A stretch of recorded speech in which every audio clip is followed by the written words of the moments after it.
waxaa imaam الغazali kitaabkiisa إحyاء culuمudiin uu ku sheegay qiso ah yani sheeko dhex martay nabiy llaahi yaحya ibnu zakariya iyo ibliis shaydaan habeen habeenada ka mid ah shaydaanku usoo banbaxay ayuu ku sheegay imaam الغazali kitaabkiisa إحyاء nebi yaxya usoo banbaxay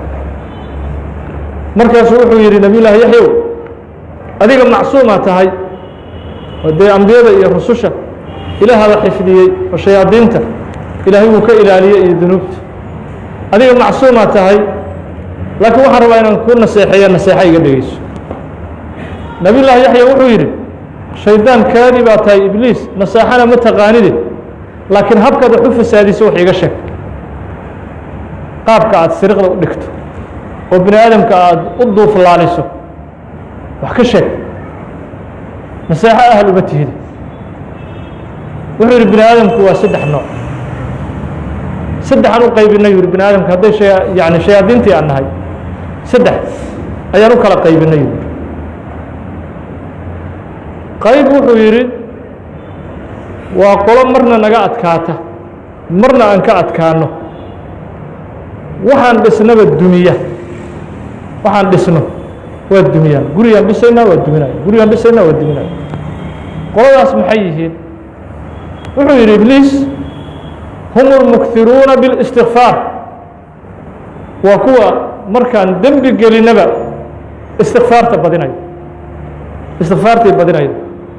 wixii xiilado iyo shirqoollo iyo dunuub aanu dhex gelinay oo dhan habeenkii soo kacayaan salaatuleylka qiyaamuleil istikfaaray samaynayaan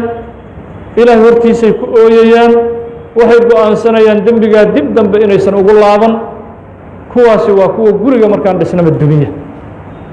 guri dembigaan ka dul dhisnaa waana ka baxaan waa ka fakadaa kuwaasi waa qolo mar intaan ka adkaano marna naga adkaanay qolada labaad wuxuu yidhi qowm biأydina kalkura naquuduhum ilى اlmacaasi waa kuwo wuxuu yihi sidii banooniga oo kale aan ugu cayaarno qolada labaad gacantay noogu jiraan banooni gacanta kugu jira oo kale ku cayaarna meeshaan rabnaan geysanaa bal kafaana anfusuhum can اlmacaasi bal xataa naftooda mararka qaar wakiil annaga nooga noqota oo uma baahnin inaan la hadalno naftiyaan meel fog gaarsiinay naftoodiyaa shaydaanba noqotay qolana waa kuwo saas aan yeelnay oon ka adkaanay oo juhdi iyo dadaal inaan ku bixino nooma baahno naftiyaan inta ku tababarnay ayay wakiil naga tahayba naftoodaa wakiil naga ah naftiyaaba shaydaan noqotayba meesha tahay iyadaa wax walba amraysa iyadaa wax walba ku hogaaminaysa iyadaa wax walba u sheegaysa kuwa marka wakti noogama lumo naftiyaan u tababarnay oo shaydaan aan ka dhignay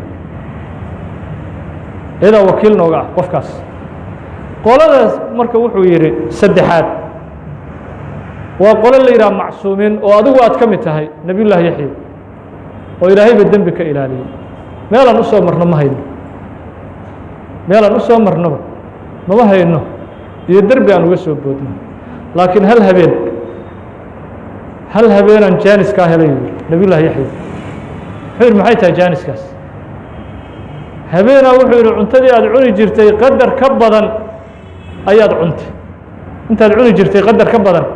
ayaad cuntay habeenkaa qiyaamuleylkii salaatuleylka aad usoo kici jirtay waad ka daahday yuu yidhi nabiy llaahi yaxya markaasuu yidhi waxaan ballan ku qaaday weligay dunida intaan ku noolahay inaanan dhergin haddiiba ay tahayba waxyaalaha ad ku qaraabato ibliisow cuntada badan waxaad ku qaraabanayso hadday tahay walle waxaan ballan qaaday ilaahay ballan uga qaaday weligay inaanan dhergin shaydaankii marka wuxuu yidhi anna waxaan ballan ku qaaday qof dambe oo bini aadama gadaashaada inaanan wax u sheegin oo sirtayda aanan fakin mar dambe sirtayda inaanan qof dambe u sheegin anna yani waxaan ku qaada u yidhi ballan waa qisadii dhex martay nabiy llaahi yaxya ibnu zakariya iyo ibliiskii oo imaamu اlghazali raximah اllahu tacaala uu kitaabkiisa ku sheegay alixya